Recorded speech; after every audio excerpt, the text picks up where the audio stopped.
Welcome back. As we dive deeper into the holiday season, there are a few things you should know to make sure you and your family are safe. Joining me now is the South Bend Fire Department's Assistant Chief of Fire Prevention, Derek Urquhart. Derek, thanks for coming in today. Thank you. Thank you for having us. Now, you and I were just talking a moment ago. A lot of what we're going to talk about is common sense, but I'm going to follow your lead because there are some specific things that we need to be aware of, right? Yeah. What we want is people to think about what they're doing, right? So whether there's decorations, lighting a fire, candle, electrical cords, just think about what you're doing. There's labels on everything from extension cords to your box of Christmas lights.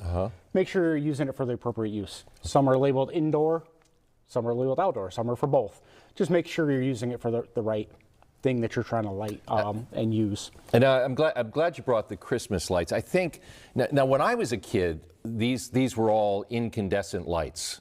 Now a lot of them are LEDs. I mean, are we in a safer era, or how aware do we need to be with the LED lights? And I think they're made to be a little bit more efficient than obviously older style lights. So there's still things to be aware of. Like I said, there's still labels and warnings on the back.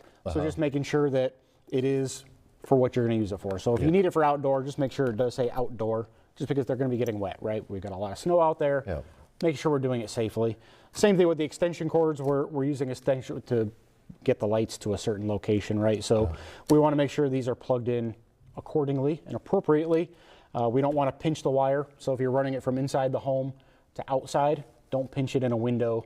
Don't close the door on it. Don't run it under furniture. Breaking news, there's electrical current running through this, yeah, right? So anytime we take this cord and we kind of put a bend in it, that creates resistance. That's a potential that it could cause a fire. So be careful with those things. When we were in the commercial break, I was asking you about our fireplaces. And when we start to get the Christmas tree out and the other decorations, we've got to be a little more careful in terms of the fireplace, right? Correct. So, you know, we just rolled from Thanksgiving. Last month we talked about space heaters.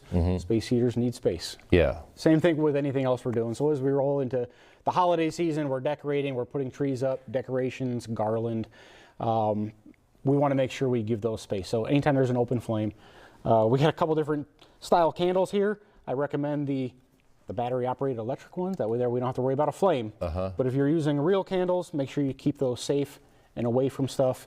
We often want to put garland around the table where there's a candle, so we want to be careful.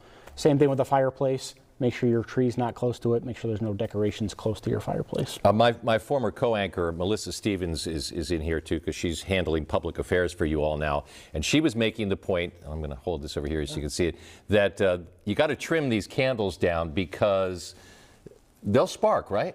Yeah, so with the wick, the way this looks right now, it's kind of whittled down a little bit. So you can either take a pair of scissors, or there's kind of like a wick clippers, just to clip that to make the wick fresh when you're going to light it. Because if it does look like this, it could create sparks. So if you have something nearby like that garland or a newspaper or papers, it could create a fire. So just be careful when you are lighting your candles. He is Chief Derek Urquhart with the South Bend Fire Department and our source of all light and knowledge when it comes to fire safety. Chief, thanks for coming in today. Thank you so much. Appreciate it. We're going to take a break. We'll be back in a moment.